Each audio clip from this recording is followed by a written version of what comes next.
अनंत 24 जीने नमो सिद्ध अनंता कृ केवल ज्ञानी गणधरा वंदु बेकर जो।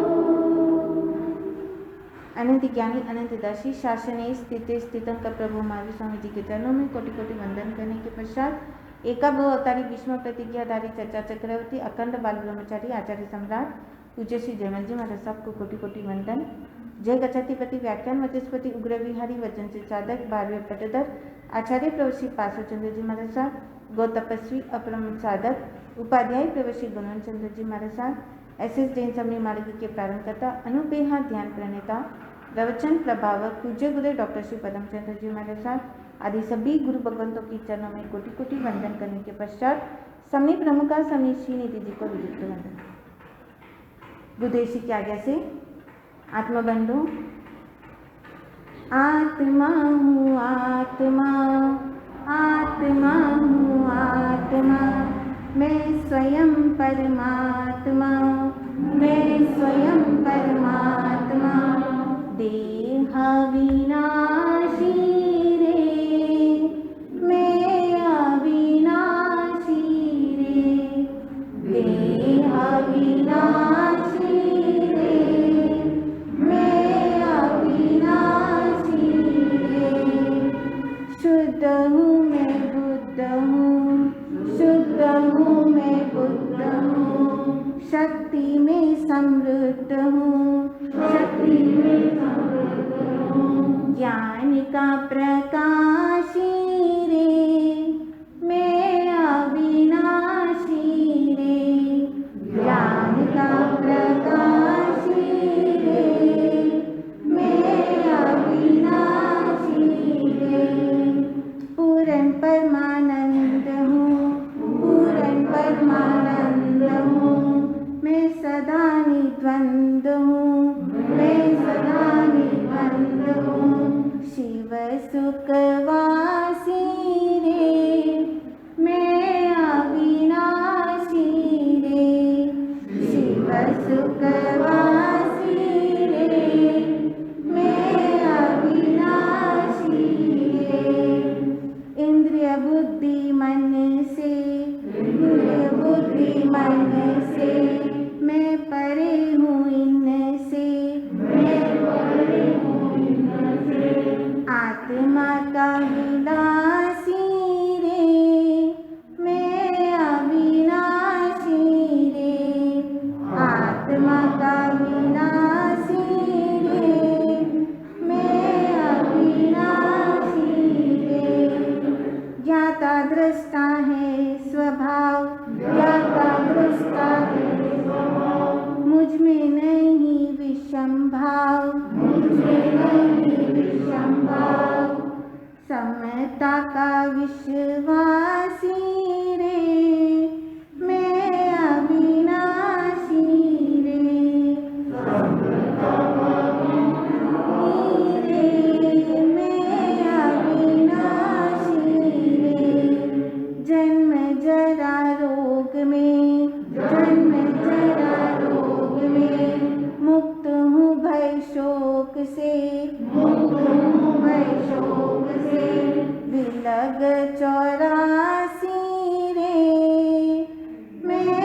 अविनाशी रे विलग 84 रे मैं अविनाशी रे गौतम से कहते भगवान गौतम से कहते भगवान आत्मा है सिद्ध समान आत्मा है सिद्ध समान मुक्ति का प्रवासी रे मैं अविनाशी रे मुक्ति का प्रवासी रे मैं अविनाशी रे आत्मा हूँ आत्मा आत्मा हूँ आत्मा मैं स्वयं परमात्मा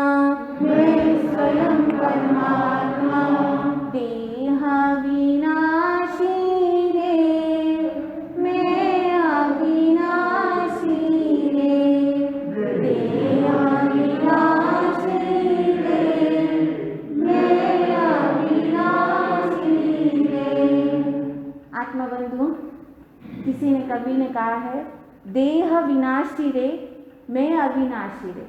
जो देह है वो विनाशशील है, लेकिन मैं कौन?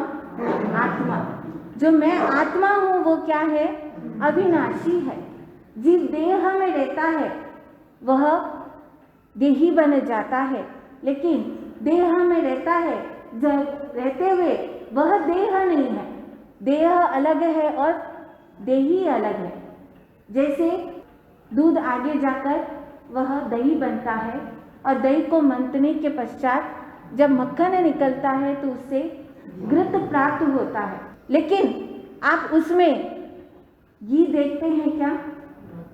जिस समय दही को देखते हैं तब उसमें घी दिखाई देता है। घी उसमें रहता है लेकिन दिखाई नहीं देता है। घी अलग है और दही अलग है। तिल में तेल होता है लेकिन तेल अलग होता है, तिल अलग होता है। वैसे ही ये जो देह है, इस देह शरीर के अंदर आत्मा रहती है, लेकिन आत्मा अलग है और शरीर अलग है। लेकिन कई बार ये अलग पृथक तत्व होने के बावजूद भी जीव उसको एक मान लेता है।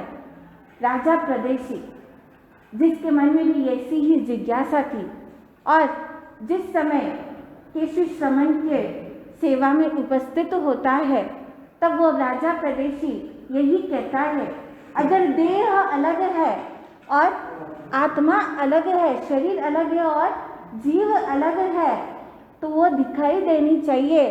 जैसे ज्ञान में जो तलवार होती है वह तलवार अलग दिखाई देता है और ज्ञान अलग दिखाई देता है, वैसे इसमें भी दिखाई देना चाहिए। अगर हाथ में आप आंवला लो, हाथ में आंवला लो तो आपको आंवला दिखाई देगा, लेकिन हथेली अलग होती है और आंवला अलग दिखाई देता है। तो अगर ये शरीर अलग है, आत्मा अलग है, ये दोनों भिन्न भिन्न है, तो दिखाई क्यों नहीं देता है? बंधुओं, ये राजा प्रदेशी केशव श्रमण को अलग अलग तरीके से वहाँ पर प्रश्न करते हैं और पूछते हैं। जो श्रमण निग्रंथ होते हैं, जो जीव अजीव आदि 9 तत्व के ज्ञाता होते हैं, वो जीव और अजीव को अगर भिन्न मानते हैं तो मुझे ये बताइए, जैसे मैंने एक चोर अपराधी जो था उसको अब सजा देनी थी। बंधुओं, राजा प्रदेशी जो था वह बहुत ही क्रूर था, अधार्मिक था, वह नास्तिक था, धर्म पर विश्वास करने वाला नहीं था। और कहते हैं जब भी कभी सजा देने की बात आती थी वह उस व्यक्ति पर ही अनेक तरह के प्रयोग करता था और वहाँ पर उसका प्रयोग करने का यही लक्ष्य था। वह यही जानना चाहता था कि शरीर अलग है और आत्मा अलग है या नहीं है, ऐसा कुछ भिन्न तत्व होता है कि नहीं तो होता है। और इसीलिए एक बार जब किसी चोर को पकड़ा गया था और उसके साथ में वहाँ पर बताया गया कि उसके चोरी करने के सारे प्रमाण भी मौजूद थे और चोर ने जो धन चुराया था वह भी सब कुछ था, अब उसको सजा तो देनी ही थी, दंड तो देना ही था। उस समय राजा प्रदेशी ने उसे कैसे सजा दी? उसको जीवित ही एक लोहे की कुंभी के अंदर उसको बंद कर दिया और बंद करने के बाद उसको इस तरह से पैक कर दिया कि बिल्कुल भी हवा का संचार न अंदर से बाहर हो न बाहर से अंदर हो। और वहाँ पर एक व्यक्ति को वहीं पर नियुक्त कर दिया यह देखने के लिए, अब यहाँ पर इसका ध्यान रखना, देखना क्या होता है। कुछ दिन के बाद जब राजा प्रदेशी वहाँ पर उसी कुंभी के पास में आता है और उस कुंभी के ढक्कन को खोलता है और खोलकर देखता है, अंदर डाला था व्यक्ति, वो जो चोर था वो क्या था? जीवित था। लेकिन जिस समय वह थोड़े दिनों के बाद उसको खोलता है तब वह मृत रहता है, वहाँ पर उसके प्राण नहीं होते हैं। अब वह लोहे की कुंभी में उसको इस तरह से पैक किया था कि बिल्कुल भी वहाँ से जीव बाहर नहीं निकल सकता है। लेकिन वो निकला कैसे? जीवित था, ये मृत हुआ कैसे? ये शरीर और आत्मा कुछ भी अलग नहीं होती है, बस वही शरीर है और वही आत्मा है। अगर कुछ होता तो वहाँ पर उसमें कुंभी के अंदर छेद होता, उसमें से प्राण निकले कैसे? निकलने के लिए कुछ जगह तो चाहिए कि वहाँ से वह बाहर निकल सके, लेकिन पूरे कुंभी के अंदर कहीं पर भी एक छोटा सा भी छेद नहीं था। तो यह प्रतीत होता है कि वह शरीर ही वही जीव है और वही जीव है वही शरीर है, दोनों अलग अलग नहीं है। बंधुओं, राजा प्रदेशी के जो तर्क था उस पर केशी श्रमण जो भगवान पार्श्वनाथ के शिष्य थे, ऐसे आगमों के अंदर दो आगमों में केशी श्रमण का उल्लेख आता है। एक तो राय पसेनी सूत्र और दूसरा जहाँ उत्तराध्यान सूत्र। उत्तराध्यान सूत्र में जो गौतम स्वामी के साथ वार्तालाप करते हुए केशी श्रमण का उल्लेख आता है, वो भी चतुर्याम धर्म पालन करने वाले भगवान पार्श्वनाथ के शिष्य थे और वे जो थे 3 ज्ञान के धनी थे। और राय पसेनी सूत्र के अंदर जिन केशी श्रमण का उदाहरण आता है, वे भी भगवान पार्श्वनाथ के चतुर्याम धर्म को पालन करने वाले थे, लेकिन ये 14 पूर्वधारी और 4 ज्ञान के धनी थे। मति ज्ञान, श्रुत ज्ञान, अवधि ज्ञान और मन पर्याय ज्ञान, इन 4 ज्ञान के धारक थे। और वही केशी श्रमण उनको वापस उन्हीं के अनुसार, राजा प्रदेशी के अनुसार ही उसके तर्क से प्रत्युत्तर देते हैं। बंधुओं, जैसे एक कमरे के अंदर आज के ज़माने में कहो तो साउंड प्रूफ कमरा है। साउंड प्रूफ कमरे के अंदर कहते हैं कि वहाँ से शब्द बाहर आता नहीं है, लेकिन उसी कमरे में कोई व्यक्ति वहाँ पर बाजा बजाए, जोर जोर से बाजा बजाए, तो वो शब्द बाहर आएगा या नहीं आएगा? बंधुओं, वहाँ पर वो शब्द बाहर आते हैं। वही बात, यही प्रश्न केशी श्रमण ने राजा प्रदेशी से कहा, तो राजा प्रदेशी ने कहा आएगा।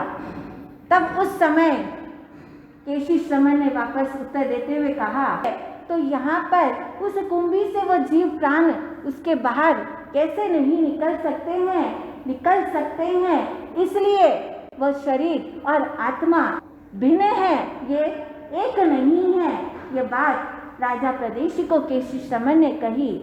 बंधुओं, जिस समय ये बात राजा प्रदेशी को ये बात कही, तब उस समय राजा प्रदेशी कहता है, अच्छा ठीक है, मैं इस बात को मान लेता हूँ कि यहाँ पर आप जो कह रहे हैं, लेकिन फिर भी मुझे पूरा विश्वास नहीं होता है, क्योंकि मैंने एक बार और ऐसा प्रयोग किया था। जिस समय ऐसे ही एक चोर जिसको सजा देनी थी, दंड देना था, उसको भी मैंने ऐसे ही लोहे की कुंभी में बंद कर दिया था, लेकिन इस बार उसको प्राण रहित कर कर, उसके जीवन को रहित कर कर, मृत्यु उसको लोहे की कुंभी में बंद कर दिया था। और वहाँ पर एक व्यक्ति को उसके पास में रहने के लिए कह दिया था। कुछ दिन पश्चात जब मैं वहाँ उस लोहे के कुंभी के पास गया था देखने के लिए कि कैसा हाल है, तब मैंने देखा उस लोहे की कुंभी के ढक्कन को उठाकर उस मृत शरीर के अंदर अनेक कीड़े हुए थे।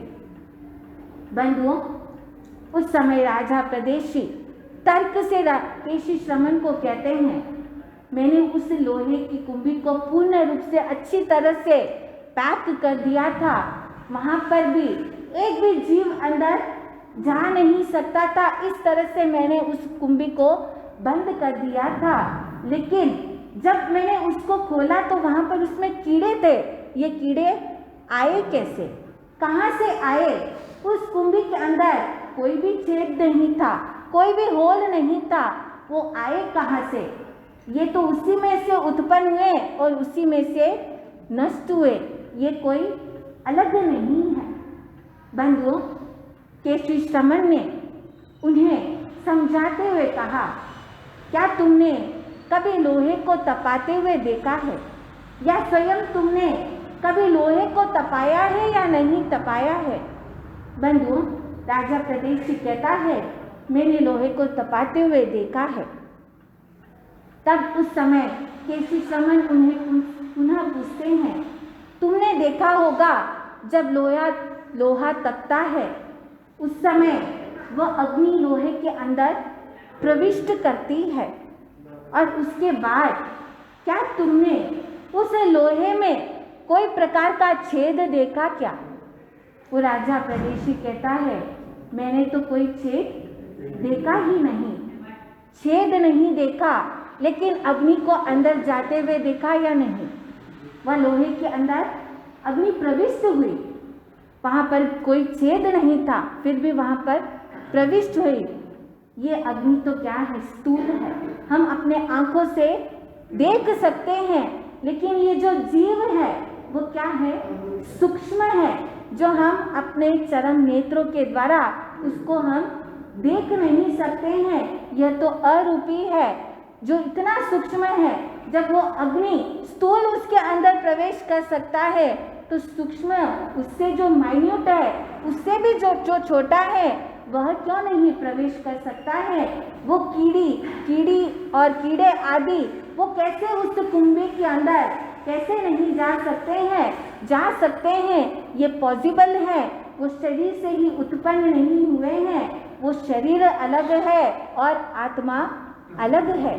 बंधुओं, राजा प्रदेशी को अलग अलग तर्क के द्वारा केसी श्रमण उसको भी एग्जाम्पल्स के द्वारा ही उन्हें समझाते हैं, लेकिन राजा प्रदेशी का तर्क अभी भी शांत नहीं हुआ। मन के अंदर अनेक जिज्ञासा थी, अनेक उन्होंने प्रयोग किया था, और इसी प्रयोग से वो बार बार केसी श्रमण को यही बात सिद्ध कराने की कोशिश करते हैं कि शरीर और आत्मा एक ही है। उस समय राजा प्रदेशी ने फिर से एक उदाहरण दिया। अगर किसी के शरीर में 5 बाण वहाँ पर छोड़ दिए जाते हैं और वह तरुण पुरुष हो, वह तरुण पुरुष उस बाण को निकालने में समर्थ होगा एक साथ में या नहीं होगा?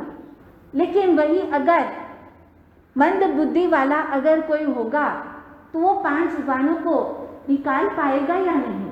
जैसे अगर आप ये बता दें, कोई एक ऐसा पुरुष मिल जाए जो पूरे 5 बाणों को एक साथ में निकालने में समर्थ हो, यह अगर आप सिद्ध करके बता दे तो मैं ये बात को मान लूँ कि वहाँ पर आत्मा और शरीर भिन्न भिन्न है।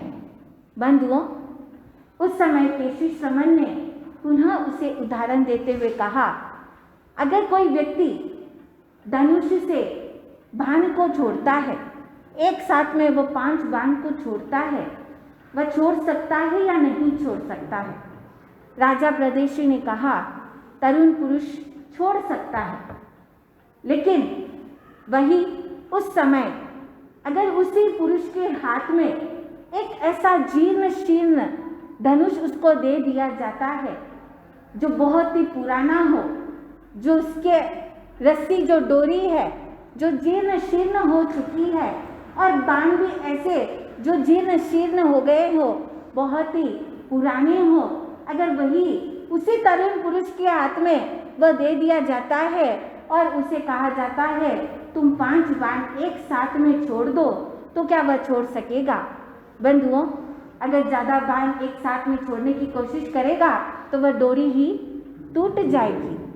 तो वहाँ पर केसी श्रमण ने कहा, वहाँ तरुण पुरुष की कोई गलती नहीं है। तरुण पुरुष तो वही है, वह भी जवान है जो एक साथ में बाण को छोड़ रहा है नए बाण से, और पुराने बाण को छोड़ने वाला भी वही व्यक्ति है, सेम टू सेम है। लेकिन फर्क क्या है, अंतर क्या है?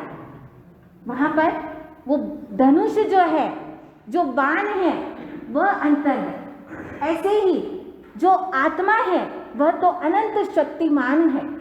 आत्मा के अंदर अनंत शक्ति होता है, कहते हैं अनंत वीर्य जो होता है इस आत्मा के अंदर होता है। लेकिन कोई अशक्त होता है, कोई सशक्त होता है, तो वो उसके शारीरिक बल के कारण से, उसका शरीर का जो बल है वो किसी का कमज़ोर होता है तो वो कार्य करने में असमर्थ होता है, और किसी का शरीर का बल अच्छा होता है, वो बलवान अगर होता है तो वो कार्य करने की क्षमता उसकी अधिक होती है। लेकिन वहाँ पर वो जो बताया जाता है वो डिफरेंस वो क्या है, किसके कारण से है? शरीर के कारण से है। आत्मा तो अनंत शक्तिमान है, वह वैसे के वैसे है, इसलिए तुम अश्रद्धा मत करो। शरीर और आत्मा दोनों भिन्न भिन्न है, दोनों अलग अलग है, एक समान नहीं है। बंधुओं, राजा प्रदेशी कहता है कि आप तो अलग अलग कल्पना करके हुए अलग अलग एग्जाम्पल बोलते हैं, लेकिन मुझे इस बात पर पूर्ण विश्वास नहीं है, क्योंकि मैंने एक बार एक अपराधी को जब सजा दी थी, मृत्यु दंड दिया था, मृत्यु दंड देने से पहले मैंने उसका वजन तोला था। आप लोग भी कई बार अपना वजन तोलते हैं, वेट देखते हैं, और वेट देखकर आप बता देते हैं कि मैं 50 किलो 60 किलो जो भी है आप अपना बता देते हैं। वैसे ही राजा प्रदेशी ने भी उस अपराधी का वजन तोला था। सजा देने से पहले उसका वजन तोलकर लिख लिया था, और जब मृत्यु दंड दिया गया था, मृत्यु दंड देने के पश्चात जब उस अपराधी के प्राण हरण हो गए थे, तत्पश्चात पुनः उसके शरीर का वजन तोला गया। वजन तोलने के बाद देखा उसमें तो न्यूनाधिक कुछ भी नहीं हुआ, न कम हुआ और न ज़्यादा हुआ, दोनों में तो एकदम एक समान, पहले भी वही था और बाद में भी वही था। अगर किसी कोई थैली के अंदर आप कोई सामान डालते हो, सामान डालने पर वो क्या होगा? भारी हो जाएगा, और सामान अगर आप बाहर निकाल देंगे तो क्या हो जाएगा? हल्का हो जाएगा। वो राजा प्रदेशी ने वही तर्क के साथ में ये बात कही कि अगर उस शरीर के अंदर प्राण नाम कुछ होता, आत्मा नाम या जीव के नाम का कुछ होता, तो कुछ तो फर्क होता वजन में, लेकिन वहाँ तो वजन में कुछ भी फर्क हुआ ही नहीं। मरने से पहले भी वही वजन था और मरने के बाद भी वही वजन, वहाँ पर क्यों डिफरेंस नहीं है? इसलिए आत्मा और शरीर भिन्न नहीं है, वो तो एक ही है। बंधुओं, केसी श्रमण ने इस बात का उदाहरण देते हुए कहा, तुम कहते हो कि उसके शरीर में कोई परिवर्तन नहीं आया, शरीर का जो वजन था वो एक समान था। मैं तुम्हें एक प्रश्न पूछता हूँ, तुमने कभी मशक को देखा है? बैलून को, जो मशक है उसको हवा में भरने से पहले तोल कर देखा? उसको पहले तोल कर देखना और हवा भरने के बाद उस मशक को फिर से तोल कर देखना, उसमें क्या फर्क आता है? क्या आता है या नहीं? राजा प्रदेशी ने कहा नहीं आता है। जब उसमें फर्क नहीं आता है, वो मशक जो है वो क्या है? स्थूल है, लेकिन ये आत्मा जो है ये क्या है? सूक्ष्म है। और इस आत्मा का स्वभाव है अगुरु लघु, न हल्का और न भारी। ये आत्मा का स्वभाव है। जो हमारा शरीर भारी हो रहा है या हल्का हो रहा है तो वो क्या है? शरीर का वजन है, लेकिन आत्मा का वजन नहीं है। आत्मा तो सबके एक समान है, चाहे वहाँ पर चींटी आदि तिर्यंस के जीव के प्राण हो, चाहे मनुष्य के प्राण हो, चाहे कोई छोटा सा बालक हो, चाहे से कोई बड़ा वृद्ध पुरुष हो, उसकी आत्मा का और उनकी आत्मा का कोई फर्क नहीं होता है। ये वजन कम ज़्यादा जो हो रहा है वो किसका हो रहा है?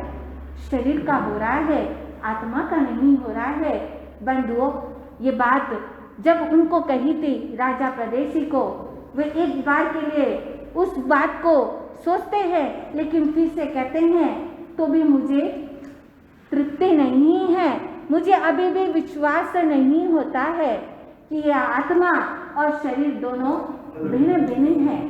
बंधुओं, राजा प्रदेशी अनेक उदाहरण के द्वारा, क्योंकि उसने प्रैक्टिकल ऐसे प्रयोग किया था, वह यही चाहता था आत्मा को देखना और आत्मा को जानना, इसलिए वो ऐसे प्रयोग करता था। लेकिन फिर भी उसे अभी तक उसका जवाब नहीं मिला और इसके कारण से न जाने उसने जीवन के अंदर कितनी हिंसाएं करी थी। बंधुओं, आज तो घड़ी में समय हो रहा है, आगे वो कैसे और अन्य प्रश्न कर कर कैसे अपनी जिज्ञासा को समाधान प्राप्त करता है, वो कैसे इस बात को स्वीकार कर लेता है कि श्री श्रमण द्वारा दिए गए तत्वों का बोध को कैसे वो आगे जाकर वो मान लेता है कि आत्मा और शरीर एक है या नहीं है, मानता है या नहीं मानता है। आज तो समय हो रहा है, आगे जैसे जैसे अवसर होगा वैसे बताया जाएगा। इन्हीं शब्दों के साथ आनंद।